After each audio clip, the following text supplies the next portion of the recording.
expliquer tous les chapitres avec tous les détails parce qu'il y a de l'autre côté des paraboles que nous devons expliquer. Nous avons un peu arrêté avec des paraboles. On termine avec les livres d'Ecclésiaste et puis nous attaquons les paraboles.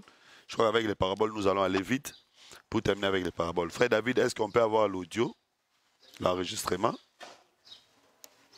Ça va être une bonne chose. On va avoir l'enregistrement. Ce sera une très bonne chose. Tu es déjà en direct? Lancez. Ah, d'accord. Très bien. Alors, Ecclésiaste chapitre 10, docteur Félix, est-ce que vous pouvez nous aider avec la lecture?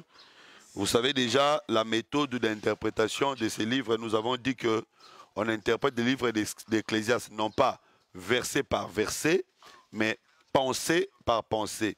Et si nous étions dans une école théologique, on allait parler sur les unités littéraires, c'est-à-dire en ce qu'on appelle en homilétique ou encore en exégèse, l'exégèse professionnelle, on parle des unités littéraires. Donc dans les unités littéraires, on parle sur les découpages des textes. Comment on crée une péricope. Là, je suis en train de parler sur des termes techniques. Comment on crée une péricope? Une péricope, c'est une partie des textes qu'on choisit pour prêcher. Alors, pourquoi tu choisis seulement cette partie-là? Pourquoi, par exemple, tu vas prêcher, mon message, c'est seulement Jean chapitre 3, verset 16. Pourquoi seulement le verset 16? En exégèse, on ne choisit pas par hasard, il faut justifier les choix. Les choix, la frontière supérieure et la frontière inférieure. Donc pourquoi au-dessus je prends le verset 16, non pas le verset 15, et puis pourquoi en bas je m'arrête au verset 16, non pas verset 17. Et les choix de ces textes se font par rapport aux pensées. Donc une bonne prédication, c'est une prédication basée sur un texte où il y a une pensée complète. Évidemment, il y a des éléments qu'on choisit là-bas, les problèmes, la résolution. Donc si tu veux prêcher, ça c'est selon les théologiens, les praticiens. Si tu veux prêcher, il faut, quand tu choisis un texte, il faut que dans ton texte qu'il y ait un problème et puis une solution. Tu ne peux pas prendre un texte où il y a tu laisses les problèmes, tu prends seulement la solution. Ou tu prends seulement les problèmes et puis la solution est ailleurs. Non. Généralement, dans des textes bibliques, vous trouvez des problèmes et des solutions. Alors, il y a aussi des textes bibliques où il y a un problème, il y a un autre problème, et puis la solution vient après. Je donne l'exemple de l'histoire de la fille de Jairus. Donc, Jairus qui rencontre Jésus pour guérir sa fille. Et après, on parle de la femme à perte à sang, de 12 ans, et puis la guérison de la fille de Jairus vient après. Alors, un bon prédicateur ne peut pas, si tu commences avec l'histoire de Jairus, donc tu vas aller jusqu'à la fin, c'est-à-dire que la femme va entrer à l'intérieur, mais tu dois lire jusqu'à la fin pour que celui qui suit ait une idée. Le problème, c'était la fille qui était malade, et on voit comment est-ce que Jésus a donné la solution à cette fille, mais pendant qu'il était en train de partir, il a rencontré une femme qui était dans... Vous voyez que c'est deux pensées différentes, mais qui sont censées être prêchées ensemble, parce qu'une pensée fait irruption dans l'autre pensée. Je crois peut-être qu'au troisième niveau, nous allons vraiment étudier l'homilétique, parce que mais il n'a pas de méthodologie, il ne sait pas comment choisir des textes, comment faire. Alors, les livres des cantiques, nous l'interprétons dans cette logique-là. Donc, pensée par pensée. Alors, nous commençons par le verset premier. 10. Oui. Les mouches mortes infectes et font fermenter l'huile du parfumeur. Un peu de folie l'emporte sur la sagesse et sur la gloire. Le cœur du sage est à sa droite. Déjà, vous voyez que la pensée se limite là. Mouche morte infecte l'huile du parfumeur. Ça, c'est la parabole. Et puis, il explique maintenant cette parabole. Il dit, un peu de folie emporte sur la sagesse. Ça veut dire quoi en termes simples, avant que nous allions dans la révélation? C'est qu'une petite erreur peut détruire une grande vérité. Tu peux amener une grande vérité, mais si tu fais introduire à l'intérieur une toute petite erreur, ça peut détruire cette grande vérité. Donc quand on dit la mouche c'est un petit animal, mais qui peut infecter l'huile du parfumeur. C'est-à-dire un parfumeur expérimenté qui a fait un bon travail, mais à cause d'une petite mouche, son travail est abîmé. C'est pour parler aussi de la vie des gens. Dans ta carrière, tu es un pasteur, tu as fait beaucoup de choses, mais une petite erreur peut détruire ton image, peut détruire ta réputation. Donc l'homme sage veut nous montrer comment est-ce qu'une vie peut basculer par une petite erreur. Donc il faut faire très attention. C'est comme ça il dit qu'un peu de folie l'emporte sur la sagesse. Donc on te connaît comme un homme intelligent, on te connaît comme un pasteur, mais je me suis c'est fini les gens, donc il n'est pas sérieux. Donc ils ont directement enlevé la considération qu'ils avaient sur toi à cause d'une petite erreur. C'est comme ça il dit, un peu de folie emporte sur la sagesse. Mais par rapport à la révélation, quelle est cette mouche-là qui avait abîmé l'œuvre du parfumeur? Nous savons déjà que les parfums parlent aussi de l'enseignement. Les parfums parlent de la connaissance. Selon 2 Corinthiens chapitre 2, versets 14 à 15. Lis ça parce que nous allons encore revenir sur ça. 2 Corinthiens chapitre 2, versets 14 à 15. À 15, oui. Grâce soit rendue à Dieu qui nous fait toujours triompher en Christ et qui répand par nous en tout lieu l'odeur de sa connaissance. Nous sommes en effet, pour Dieu, les parfums de Christ, parmi ceux qui sont sauvés et parmi ceux qui périssent. Aux uns, une odeur de mort, donnant la mort aux autres. Donc ici, il montre que l'odeur, c'est la connaissance, mais nous avons la bonne odeur, c'est-à-dire la connaissance de Christ. Donc les parfums, parce que les parfums, c'est ça la bonne odeur. Quand on dit parfum, c'est bonne odeur. Et l'apôtre Paul nous montre ici que la bonne odeur, c'est la connaissance. Donc, nous pouvons comprendre que le peuple d'Israël avait une certaine connaissance. La connaissance que le peuple d'Israël avait, c'était la connaissance que Moïse les avait donnée. Vous voyez, ils avaient la connaissance de Moïse, mais la mouche morte qui a infecté cette connaissance, c'est le Seigneur Jésus-Christ. Donc quand Jésus vient, Jésus a abîmé, Jésus a infecté la loi qui avait de la valeur, mais par la venue de Jésus, la loi n'a plus sa valeur qu'elle avait auparavant. Peut-être la question serait de savoir comment est-ce que Jésus devient une mouche. N'est-ce pas là une outrage ou un blasphème d'appeler Jésus mouche? Non. Vous savez que la mouche, c'est l'insecte qui va plus là où il y a la saleté. C'est-à-dire on trouve des mouches, souvent là où quand il y a la propreté, on ne voit pas de mouches. On voit que des mouches là où il y a la saleté. Et vous savez avec moi que la saleté, c'est aussi le péché. Donc quand Jésus est venu, Jésus lui-même dit que ce ne sont pas ceux qui sont en bonne santé qui ont besoin du médecin, mais c'est plutôt des malades. Les malades dont il parlait là, c'était des pécheurs. C'est comme ça Jésus n'était qu'entouré des gens de mauvaise vie. Les pharisiens même se plaignaient.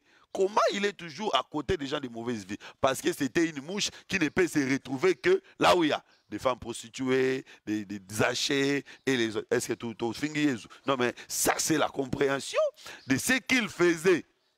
Donc, Jésus avait aussi pris cette nature-là. Il a pris la nature d'impureté. Voilà pourquoi il s'est approché de ceux qui étaient impurs. Donc, il a pris la nature de cette mouche pour aller auprès de ceux qui étaient impurs. Alors, c'est lui. Parce que si la mouche est vivante, l'huile du parfumeur restera. Mais c'est quand la mouche va mourir dans l'huile que l'huile va être abîmée. Et la Bible dit, dans Jean chapitre 19, nous avons une loi, selon notre loi, il doit mourir. Donc nous comprenons que c'est le parfum qui avait tué la mouche. C'est-à-dire la loi qui a tué Jésus, et donc Jésus a infecté cette huile-là. Ça c'est très important. Et maintenant, si nous voulons ramener cela par rapport à la vie pratique aussi, deuxième dimension, parce que la première dimension, je parlais de la folie ou des erreurs qui peuvent détruire la réputation d'une personne. Deuxième dimension, on peut aussi dire que l'impureté détruit la valeur de l'enseignement. Tu peux avoir l'enseignement, mais si tu vis dans les péchés, tes péchés-là vont détruire la valeur de la parole. Donc, quelqu'un qui a les messages, quelqu'un qui a l'enseignement, mais qui vit dans les désordres, vous voyez qu'il n'aura plus de valeur, plus d'importance par rapport aux autres. C'est comme ça, il y a des gens qui disent, je préfère, donc directement, la valeur de l'enseignement se perd parce qu'une mouche est morte dans l'huile du parfumeur. Très bien. Donc, et puis il dit que la sagesse, un peu de folie, emporte sur la sagesse. Donc ici, nous comprenons que la folie, comme j'ai dit, c'est la vue du péché, c'est la vue des désordres qui peut détruire la grande sagesse. Mais la folie, c'est aussi les erreurs. Tu peux amener un vrai enseignement, mais si tu introduis des erreurs, si tu introduis tes propres pensées peuvent détruire la valeur de l'enseignement que tu viens avec. Selon Matthieu chapitre 15, lisons ça. Matthieu chapitre 15, versets 2 à 3. Oui. Pourquoi tes disciples transgressent-ils la tradition des anciens? Car ils ne se lavent pas les mains quand ils prennent leur repas. Il leur répondit, et vous, pourquoi transgressez-vous les commandements de Dieu au profit de vos traditions? Pourquoi transgressez-vous les commandements de Dieu au profit de vos traditions? C'est-à-dire, ils ont ajouté un peu de folie. Ils ont ajouté leur tradition dans la parole de Dieu. C'est comme ça, nous devons faire très attention quand nous prêchons la parole de Dieu. Un peu de folie, c'est-à-dire un peu d'ajout, détruit la parole de Dieu. Donc la parole doit rester intacte, on ne doit pas ajouter quelque chose, parce que quand on ajoute, c'est de la folie qu'on ajoute, ça détruit la parole de Dieu. On ne doit pas ajouter la mondanité, on ne doit pas ajouter le siècle présent dans la parole, et nous devons également faire attention avec les dogmes, parce que certains dogmes détruisent aussi la véracité de la parole de Dieu. Alors lisons Cantique des Cantiques chapitre 3 verset 6, pour terminer la première pensée. Oui. Qui est celle qui monte du désert comme des colonnes de fumée au milieu de vapeurs de myrrhe et d'encens et de tous les aromates marchands? Voici la litière des aromates. Bon, on peut se limiter là. Ici, on est en train de poser la question, qui est celle qui monte du désert au milieu des parfums, parce qu'il y a 100 000, tout ça, ce sont des parfums. Et on parle de la litière de Salomon. Nous savons que cette litière parle de l'épouse, sur laquelle l'époux doit s'asseoir. Donc l'épouse montera au milieu des parfums. Les parfums ici, c'est l'enseignement. C'est que l'église ne peut pas être enlevée s'il n'y a pas d'enseignement. Mais nous devons faire attention que l'enseignement ne soit pas infecté. Si la mouche morte vient, la mouche morte va infecter l'enseignement. Donc nous devons garder l'enseignement pur, parce que c'est au moyen de cet enseignement que l'église sera enlevée. Et chaque serviteur de Dieu doit aussi veiller sur sa vie, parce que nous sommes aussi des parfaits de bonne odeur. Nous devons éviter que les mouches mortes entrent. Les mouches mortes ici, c'est aussi l'image du péché, l'image de l'impurité. Quand ça entre à nous, ça détruit la valeur du parfum. Ok, allons au verset 4, deuxième pensée.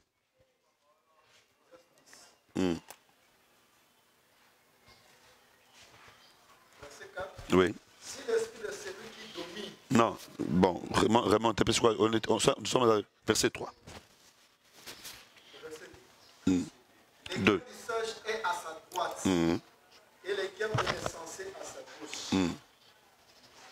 Continue. Quand les sensés marchent dans un chemin, les sens lui marquent et il dit de chacun, voilà un fou. Quand les sensés marchent dans un chemin, il n'est pas intelligent. Mais il voit que tout le monde sont des fous. Donc lui, il pense que c'est lui qui est intelligent. Tout le monde est fou. Alors qu'en réalité, c'est lui-même qui est fou. C'est comme ça qu'il faut faire très attention. Si toi, tu ne vois que les erreurs des autres, c'est que tu es insensé. Les gens qui ont l'habitude de penser toujours que les autres sont dans les erreurs, c'est lui qui est dans les vrais, c'est être insensé. Parce qu'ici, Salomon nous montre que quand les insensés marchent, il pense que les autres sont des fous. C'est seulement lui qui est intelligent. Alors que son intelligence, c'est ça vraiment la folie. Alors, il commence par dire que le cœur du sage est à sa droite, mais le cœur de l'insensé à sa gauche. Ça, il faut beaucoup d'analyse. Mais est-ce que les médecins peuvent nous confirmer ça? Le cœur est toujours à gauche. C'est-à-dire l'homme de nature est un insensé. Puisque le cœur de l'homme est toujours à sa gauche. Et à gauche, la médecine nous prouve que le cœur est toujours à gauche. Mais lui, il dit que le cœur des sages est à droite. Donc, c'est-à-dire que l'homme naturel est un insensé. L'homme adamique tel que nous sommes des insensés. Mais c'est quand nous croyons en Christ que nous devenons des sages. C'est-à-dire le cœur va aller à droite. Ça, c'est d'abord dans une dimension. Mais en réalité, le cœur dont on est en train de parler, ce n'est pas le cœur physique. Parce que ce soit Socrate, que ce soit Platon, les sages de ce monde, même Paul, qui était sage, son cœur était toujours à gauche aussi. Donc, le cœur dont on est en train de parler ici, c'est quoi? Déjà, la Bible dit, dans Matthieu chapitre 6, verset 21, là où se trouve le cœur, c'est là où se trouvent les trésors. Vous comprenez? Là où se trouve le cœur, c'est là où se trouvent les trésors. Donc, à d'autres termes, le cœur, c'est aussi les trésors. Ou le cœur, c'est la richesse. Mais pour nous, la richesse, c'est quoi? Pour nous, la richesse, c'est la parole. C'est-à-dire, les sages mettent la parole à droite, les fous ou les moins sages mettent la parole à gauche. Ça, c'est très important. Et c'est quoi la droite, c'est quoi la gauche? Matthieu chapitre 25, verset 33. Jésus, quand il parle, lisons ça. Je reprends. D'abord, Matthieu 6, 21. On nous dit que là où se trouve le cœur, c'est là où se trouvent les trésors, c'est là où il y a les cœurs. Donc, Matthieu 6, 21 présente les cœurs comme étant la richesse. C'est comme ça que j'ai dit, pour nous, la richesse, c'est la parole. Donc, nous devons mettre la parole à droite et non mettre la parole à gauche. Ça, c'est très important. Maintenant, c'est quoi la droite, c'est quoi la gauche? Verset 33. Et il mettra les brebis à sa droite et les boucs à sa gauche. Voilà. Ici, droite, c'est là où il y a les obéissants. Parce que quand on parle des brebis, on voit ceux qui obéissent. Quand on parle des boucs, on voit ceux qui n'obéissent pas. Papa, talamaïna groupe. Donc, droite, c'est là où il y a l'obéissance. Et puis, gauche, c'est là où il y a la désobéissance. Donc, quand on dit que le cœur du sage est à sa droite, on veut seulement parler que le sage, c'est lui qui obéit à la parole. Mais papa, enlevez ça. Hein, enlevez ça. Enlevez ça.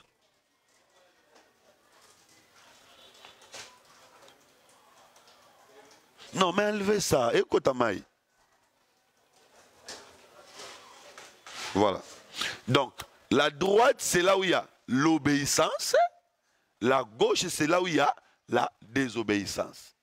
C'est-à-dire, un sage, c'est celui qui place la parole en pratique. Tout simplement. Et puis, un insensé, c'est celui qui ne pratique pas la parole. Parce que quand quelqu'un met le cœur à gauche, c'est-à-dire il met la parole à gauche, donc il ne pratique pas la parole. Mais celui qui met la parole à droite, il pratique la parole. Être sage, c'est pratiquer la parole. Être insensé, c'est connaître la parole, mais refuser de pratiquer. C'est ça la notion de la Vierge folle et la Vierge sage. La Vierge folle, c'est celle qui connaît, mais qui n'a pas gardé. Et la Vierge sage, c'est celle qui connaît et qui a gardé. Donc, garder à droite, c'est mettre en pratique. Garder à gauche, c'est ne pas mettre en pratique. Alors maintenant, il dit l'insensé quand il marche. Parce que si nous allons dans une autre dimension, on va voir que celui qui a le cœur à droite, c'est l'Église. Et celui qui a le cœur à gauche, c'est Israël. La droite, c'est Christ. La gauche, c'est Moïse. Selon David, selon les femmes qui ont chanté, David a tué 10 000, Saoul a tué 1000. Alors que 10 000 c'est la droite Et puis 1000, c'est la gauche. Donc David, Christ, Saoul, Moïse. C'est-à-dire, c'est des prophètes aussi. Moïse qui était le prophète d'Israël, Jésus qui était le prophète cru par l'Église. Nous avons cru en Jésus alors qu'Israël s'est attaché à Moïse. Donc nous sommes ce peuple qui est à droite. Israël, c'est le peuple qui est à gauche. Donc Israël, c'est lui l'insensé. Maintenant, on dit l'insensé, quand il voit tout le monde, il appelle tout le monde insensé. Il appelle même les sages insensés. C'est ça le peuple d'Israël qui appelait tous les prophètes insensés. Israël tuait les prophètes. Il pensait que c'est lui qui connaît alors que c'est lui qui était insensé. Et même quand Jésus est venu sur la terre, Israël a encore appelé Jésus insensé. Alors qu'en réalité, c'est lui qui était insensé. Pourquoi? Parce que son cœur était à gauche. C'est-à-dire qu'il était attaché à la loi. Parce que vous savez aussi que la gauche, c'est la faiblesse. Il était attaché à un évangile ou à un enseignement qui n'était pas sa force, qui ne faisait pas sa force. Mais nous, aujourd'hui, nous sommes attachés à un évangile ou à un enseignement qui fait notre force. Donc, nous, quand nous regardons Christ, nous ne le voyons pas comme un insensé, nous le voyons comme un homme sage. Mais les insensés, quand ils regardent Christ, ils le voient comme un insensé. Et nous pouvons également parler de tous les païens qui, quand ils regardent l'Église, ou quand ils regardent les serviteurs de Dieu, ils voient les serviteurs de Dieu comme des insensés. Quand ils nous regardent, ils voient comme des insensés. Nous sommes des mendiants, nous sommes des aventuriers. Mais en réalité, c'est eux qui sont des insensés. Nous ne sommes pas insensés. Donc voilà. Tu peux continuer les versets qui suivent. Verset 3, je crois. Verset 4. 4.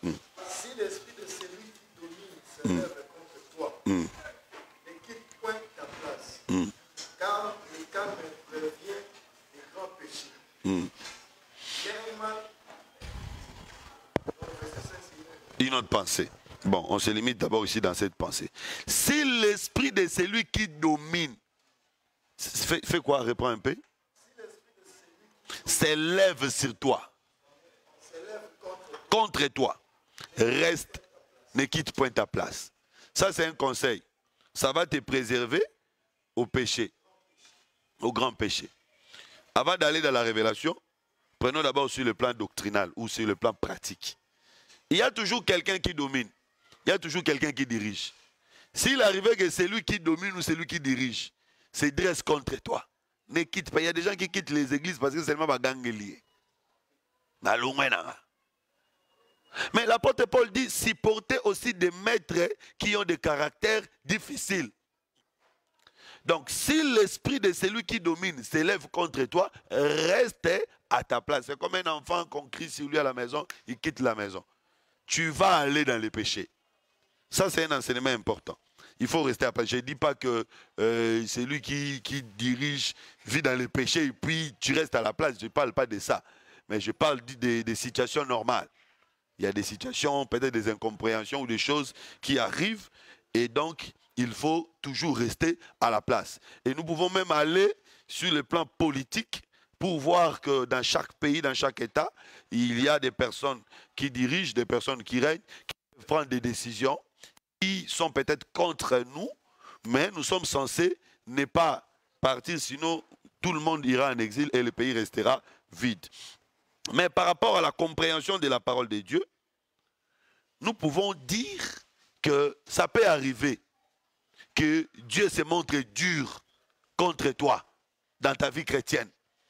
Dieu peut se montrer dur contre toi, mais il faut rester à ta place. La situation peut être compliquée, il peut y avoir des blocages, des complications, des choses difficiles, mais il faut toujours rester à la place. Nous avons l'exemple de la femme d'Apocalypse 12, qui était dans la douleur d'enfantement et qui était enveloppée du soleil. La Bible ne montre pas que cette femme avait quitté sa place, non. Elle est restée dans sa place malgré qu'elle avait des douleurs d'enfantement. Donc nous aussi, notre place, c'est la foi. Notre place, c'est la vie chrétienne. Donc malgré que des situations peuvent devenir difficiles, les choses peuvent ne pas marcher. C'est-à-dire, nous voyons vraiment que celui qui domine se dresse contre nous. mais nous devons toujours rester à notre place. Celui qui domine ici, nous ne pouvons pas dire que c'est le diable, parce qu'en réalité, le diable ne peut pas nous dominer. Celui qui domine, c'est Dieu lui-même, qui peut contre nous, c'est-à-dire que Dieu envoie des choses contraires à ce que nous lui demandons. Comme Job avait vécu des choses contraires à ce qu'il voulait. C'est que celui qui domine s'était dressé contre lui. Mais Job n'avait pas abandonné la foi. Parce qu'il arrive très souvent, quand celui qui domine se dresse contre nous, nous abandonnons la foi. Et il dit que c'est un grand péché. Le grand péché, c'est sortir en dehors de la volonté de Dieu quand il se dresse et contre nous. Nous pouvons également voir la situation des disciples dans la barque. Malgré qu'ils avaient vu un fantôme, ils criaient, mais ils étaient toujours dans la barque. S'ils avaient essayé, parce que c'était des nageurs, ils pouvaient aussi, mais ils sont restés. Ça, c'est très important. Donc, même quand nous voyons des choses, c'est compliqué, nous sommes censés rester à notre place.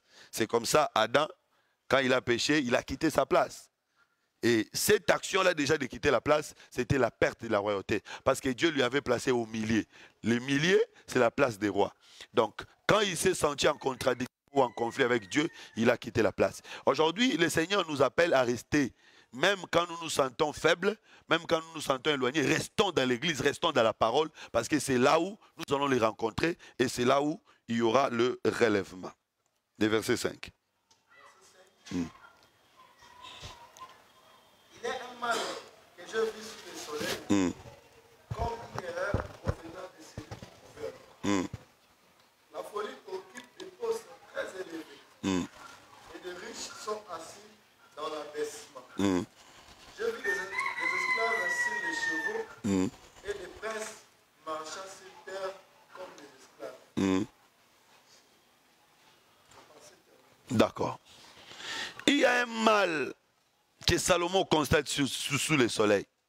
Il dit qu'il voit que la folie emporte sur la sagesse. Donc des insensés qui deviennent forts, mais des hommes sages qui deviennent faibles. Il va même plus loin pour dire, je vois des esclaves marcher sur des chevaux, mais les sages marchaient à pied. Quand je lis ça, je me souviens du prophète Michée. Je me souviens du prophète Michée qui parlait de ça souvent. Et bon, à sa manière, bien sûr, aujourd'hui, je ne vais plus parler de ça à cette manière-là, mais vraiment, ce sont des enseignements que je garde du prophète Michel Lubamba. Très bien, moi, je les appelle bien. Aux années, nous père nayo ou garda maté donc, quand tu penses au Kanisia, ça, c'est le prophète Michel. Ça, c'est très bien. Mais d'abord, je vais dire à ma manière, malgré que je garde tous les enseignements du prophète Michel. Aujourd'hui, il y a vraiment des sages qui sont en dessous des insensés. Prenons d'abord de faux prédicateurs. On voit vraiment des faux prédicateurs avec de très grandes églises, avec beaucoup de richesses. Et les sages, parfois... Et si tu n'es pas fort, vraiment, tu peux être séduit.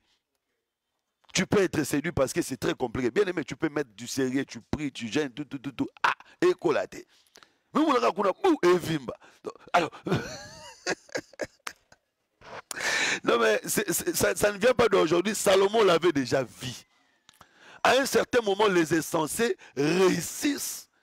Et les sages, il faut lire lentement. Mais une chose est sûre, la réussite des insensés, c'est pour un temps. Ce n'est pas pour toujours. Alors que nous, notre réussite, c'est pour l'éternité. Voilà pourquoi nous ne pouvons pas faire la course avec les insensés. On ne peut pas. Et il ne faut pas comparer les églises. Il ne faut pas dire que l'église n'a pas couteau. Il y a des gens qui utilisent la magie. Aujourd'hui. Donc on n'a pas de comparaison à faire. Nous utilisons Christ et ils utilisent la magie. On ne peut pas comparer. Et il faut que les ministres de Dieu, nous devons cesser de nous comparer aux autres. À partir du moment où nous ne savons pas quelle est l'unité de leur force, nous ne pouvons pas nous comparer. Il y a beaucoup de réalités aujourd'hui. Il y a aujourd'hui cabale juif. Vous savez, vous êtes au courant de ce qui se passe aujourd'hui. Des ordres. Des ordres. J'étais en train de lire un document où on parle sur les différentes filles des cabales juifs. Premièrement, francs-maçons. produit des Kabbales juifs. Ordre de Melchisedec, produit des Kabbales. Il y a beaucoup d'ordres comme ça qui sont nés du Kabbale juif. Et les pasteurs sont là. La fameuse question des Talit et consorts, ce sont les éléments des Kabbale juifs. Des cornes, consonnes, tout. Et en Israël, il y a des Bibles. Il y a les Zohar et puis la Torah, en dehors des autres documents. Les Zohar, c'est la Bible des Kabbales. Déjà, ces documents-là, on ne les touche pas si on n'a pas plus de 40 ans. Avant d'avoir ça, avant de lire ça, il faut avoir plus de 40 ans. Et on parle des mystiques, les dieux du Kabbale. Parce que j'ai parlé avec un enseignant qui enseigne sur le Kabbale juif. J'ai parlé avec lui, il était clair. Il m'a montré les Zohar, tu n'as pas le droit de toucher ça si tu n'as pas 40 ans. Et puis,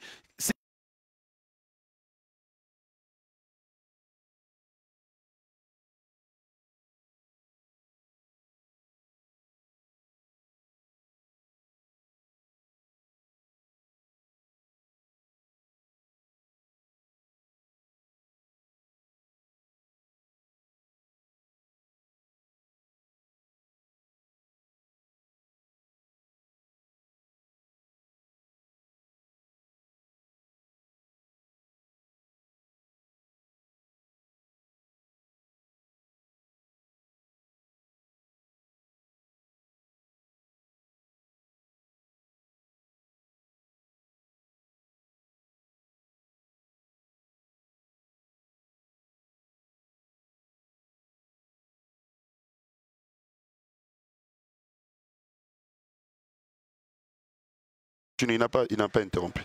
Donc, j'étais même où là? Oui, pour avoir accès, il faut avoir un parrain juif. C'est comme ça, vous voyez les autres épouser des femmes juives, hein, c'est pas pour rien. Hein? C'est pas pour rien. Parce que tu ne peux pas entrer dans les Kabbales si tu n'as pas un parrain juif ou quelqu'un de juif, un lien avec les juifs pour te faire entrer. Parce que c'est les mystiques des juifs. Ce n'est pas tous les juifs qui sont dans les Kabbales. C'est les mystiques juifs et c'est les mystiques, les plus hauts mystiques. Alors, quand les gens font ça, maintenant vous voulez vous comparer à eux. Ils font les stades de martyrs, remplir les gens. Vous aussi, vous voulez. Papa, laissez-les. Nous sommes au temps où les insensés vont marcher sur des chevaux, les sages vont marcher à pied. Mais ça ne va pas durer. Ça ne va pas durer parce que les choses vont finalement être transformées. Donc, en premier lieu, nous comprenons que les insensés, c'est tous les grands de ce monde qui n'ont pas la parole, mais qui sont en train de régner. Tous les riches que nous voyons aujourd'hui construire des grandes maisons, mais avec l'argent du vol.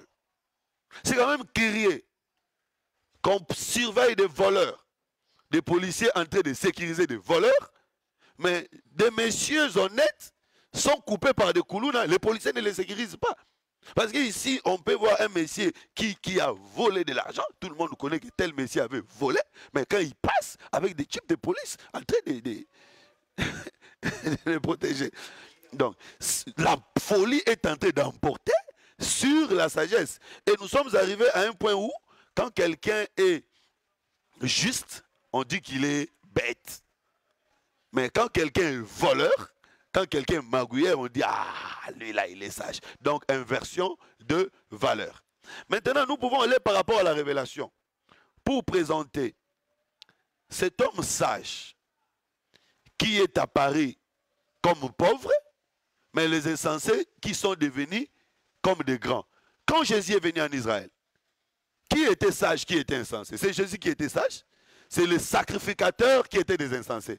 Mais à cette époque-là, ils étaient plus considérés, plus écoutés que Jésus.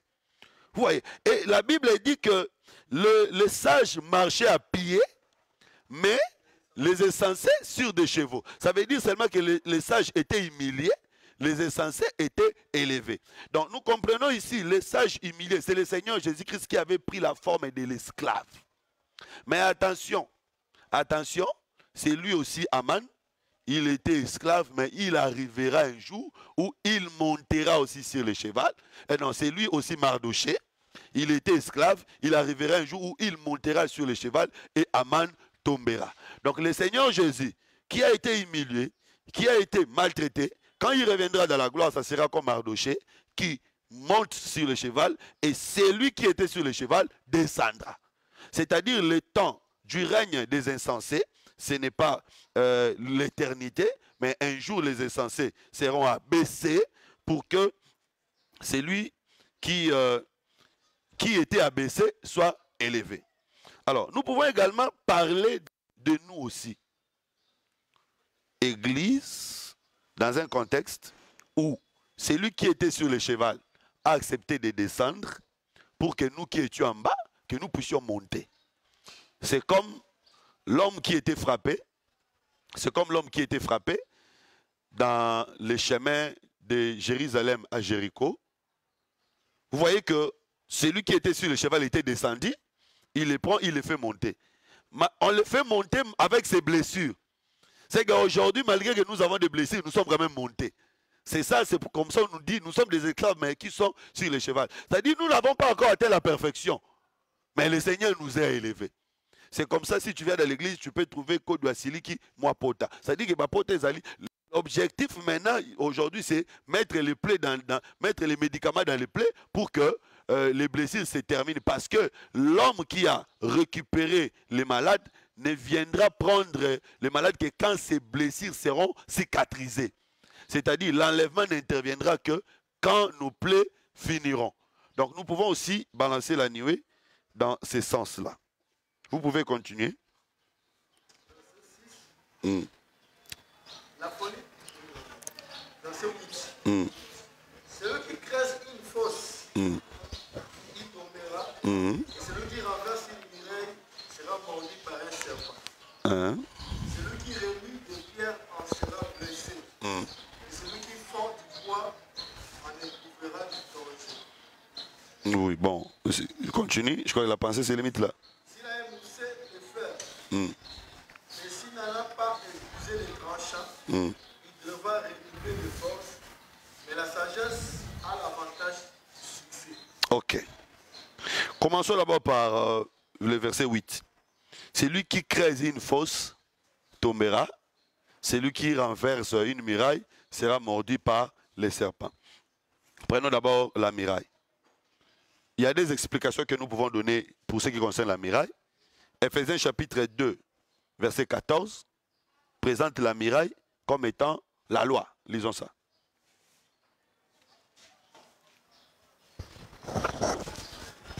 Ephésiens 2, 14.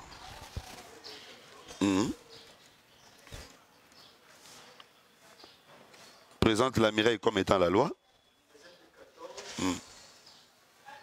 Car il est notre Père, celui qui, dès, n'a fait qu'un, et qui a renversé le mur de séparation, l'inimitié, et a anéanti par sa chair la loi des ordonnances. Voilà. Donc, c'est lui qui avait renversé la muraille, c'est Jésus-Christ. Et quelle est la muraille qu'il a renversée? C'est la loi de Moïse. Voilà pourquoi il devait être mordu par les serpents. Les serpents ici qu'il a mordi, c'est Dieu lui-même. À travers Moïse, parce que vous savez que Dieu aussi est un serpent. Au moyen de la loi. C'est-à-dire que puisqu'il a fait tomber cette loi, voilà pourquoi la loi l'avait tué. Mais il a fait tomber la loi pour que nous, qui n'avions pas accès aux promesses, que nous puissions avoir accès. Alors, Ésaïe chapitre 59, verset 2, on donne une autre explication de la muraille.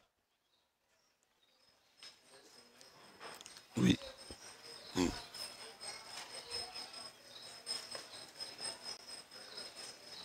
Ésaïe 59, verset 2. Nous étions dans Ephésiens 2, 14. Bon, même à partir du verset 1. Non, la main de l'Éternel n'est pas trop courte pour sauver, ni son oreille trop dire pour entendre. Mais ce sont vos crimes qui mettent une séparation entre Voilà. et votre pied. Ce sont vos péchés qui vous cachent sa face. Donc le péché devient aussi muraille. C'est que sur la croix de Golgotha, Jésus-Christ avait fait aussi tomber la muraille du péché. Voilà pourquoi il a été tué. C'est-à-dire, ce texte nous montre l'œuvre du Christ, voilà pourquoi il était mis à mort. Alors on dit aussi que celui qui creuse la fosse tombera. Là nous pouvons voir, retourner dans ce que nous venons de dire, qui avait occasionné la chute d'Adam, c'est Dieu lui-même. Parce que Dieu avait creusé. La fosse que Dieu avait creusée, c'est la loi qu'il avait mis. Quand il met cet arbre, c'était déjà toute une fosse dans laquelle l'homme allait tomber. Voilà pourquoi Dieu lui-même devait aussi tomber. Il y a une parabole, Jésus qui dit, qui d'entre vous, si son bœuf ou son âne tombe dans un trou le jour du sabbat, il n'entrera pas pour le faire sortir. Mais qui avait creusé ce trou? Donc c'est que puisque c'est lui qui avait creusé les trous et que les bœufs tombent là-bas, il doit lui-même entrer dans les trous pour les faire sortir. Voilà pourquoi les trous comme étant la mort, nous étions allés dans la mort, le Seigneur était censé nous suivre pour nous faire sortir parce que c'est lui qui avait creusé cela. Ça c'est par rapport à la révélation. Mais si nous rentrons dans la doctrine, nous disons qu'il faut respecter des bornes. Il faut respecter des murs. Si tu fais tomber des murs, tu seras puni. C'est-à-dire il y a des choses qu'il ne faut pas faire. Il y a des limites qu'il ne faut pas dépasser. Il y a des principes qu'il faut absolument observer. Si nous n'observons pas ces principes, nous risquons d'être punis. C'est-à-dire dans la vie, il faut savoir des murailles qu'il ne faut pas faire tomber. Il faut savoir aussi des trous qu'il ne faut pas creuser. C'est-à-dire des choses qu'il ne faut pas faire. Donc à chaque fois que chacun de nous veut poser un acte, il doit savoir quelles seront les conséquences des actes qu'il est en train de poser. Alors, il dit celui qui ramasse des pierres sera blessé par ces pierres-là. Vous savez déjà avec moi que dans la Bible, les pierres parlent aussi d'un peuple. Parce que Jésus-Christ avait dit aux enfants d'Israël que si vous ne louez pas, les pierres acclameront. Si vous n'acclamez pas, les pierres acclameront. C'est-à-dire Dieu donnera aux pierres les mains pour acclamer. Et dans 1 Pierre chapitre 2, verset 5, 1 Pierre chapitre 2, verset 5, l'apôtre Pierre nous présente comme étant des pierres. Lisons ça. 1 Pierre chapitre 2, verset 5.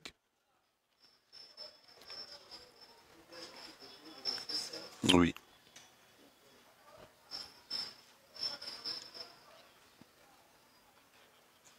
Et vous-même, comme des pierres vivantes, vous-même comme des pierres vivantes. Donc nous comprenons que quand Christ est venu nous chercher, Christ est celui qui vient prendre des pierres. Voilà pourquoi il a été blessé. C'est-à-dire racheter l'église, libérer l'église, ce n'était pas un travail facile. C'est le travail de récupérer les pierres. C'est un travail qui a blessé le Seigneur. Ça c'est très important. Et maintenant il dit, celui qui coupe les bois va aussi souffrir. Couper les bois, c'est aussi évangéliser. Parce qu'un bois représente aussi un fidèle. Le Seigneur Jésus avait dit, si moi, les bois verts, on me fait ceci, et à vous, bois secs. Il faut comprendre, j'avais suivi un exégète professionnel, c'est un juif. Il a dit que le terme bois vert veut dire Messie. C'est une expression qui veut dire le Messie. Donc quand il disait que si à moi bois vert, on a donc sur l'andi dans les textes originaux, il veut dire que si à moi le Messie, on fait ceci, et à vous autres. Mais nous avons interprété comme nous voulons, bon, de toutes les façons. Donc, couper les bois représentent des personnes. Couper un bois, c'est-à-dire enlever une personne dans l'ancienne vie pour l'amener dans une vie nouvelle. C'est comme dans les tabernacles, il fallait couper les bois pour les faire participer à la construction du tabernacle. Le tabernacle aujourd'hui, c'est l'église. Nous sommes censés prendre les gens dans leur culture, dans leur vie intérieure pour les amener dans l'église. C'est l'œuvre de couper les bois. Mais si tu n'as pas une épée aiguisée, tu vas souffrir. C'est comme ça, il dit, tu vas redoubler d'efforts. Donc, l'épée aiguisée ici, c'est la grâce, le ministère qui doit être un ministère authentique. Aujourd'hui, plusieurs personnes vont chercher la magie, vont chercher des puissances supplémentaires. Pourquoi? Parce qu'ils n'ont pas des épées aiguisées. Les gens qui veulent mettre talit pour ça la miracle. Est-ce que la Bible est-ce que pourquoi eux-mêmes ne mettaient pas ça? Pourquoi aujourd'hui on veut la facilité? C'est parce qu'on n'a pas des épées aiguisées. Donc les gens cherchent des formules qui vont simplifier les choses. Il n'y a pas de formule qui simplifie les choses. Restons dans la parole de Dieu, restons dans la prière, restons dans la crainte de Dieu et laissons Dieu être Dieu. Ne cherchons pas à devenir des dieux à la place des dieux. Donc, aujourd'hui, il y a 15 miracles. Ah, donc, et puis, et ça me fera 15 dengue. Donc, nous comme Nzambe. Donc, non, même ça, même s'il obéit à la parole de ses serviteurs, Dieu parle que le jeudi. Donc, si on fait le mardi, il ne parle pas. Non, là, il n'est plus Dieu. C'est nous qui sommes devenus des dieux. Lui, maintenant, il est devenu notre serviteur. Il obéit à ce que nous nous disons. Non. Donc, à un certain moment, c'est parce que nous n'avons pas des épées bien aiguisées. Et comment on peut aiguiser l'épée? C'est dans les jeûnes, dans la prière, dans la lecture, dans les travails. Donc voilà, bon, je pense que pour aujourd'hui, on va se limiter là. Je vois vraiment des personnes en train de dormir, de somnoler. Je vois que nous sommes arrivés à la fin. Très bien, alors le docteur Félix va prier pour clôturer. Que Dieu bénisse tous les bien-aimés qui nous ont suivis. Je sais que vous êtes nombreux, je sais que nous suivrons après. Que Dieu vous bénisse abondamment. Docteur Félix va clôturer. Samedi prochain, nous continuons. Prophétique, nous allons commencer étude sur les 70 semaines de Daniel. Et puis, nous allons passer au chapitre 11 du livre d'Ecclésiaste. Donc nous prenons quelques versets, nous comprenons l'essence des chapitres, parce que nous devons terminer, c'est un grand cours. Merci.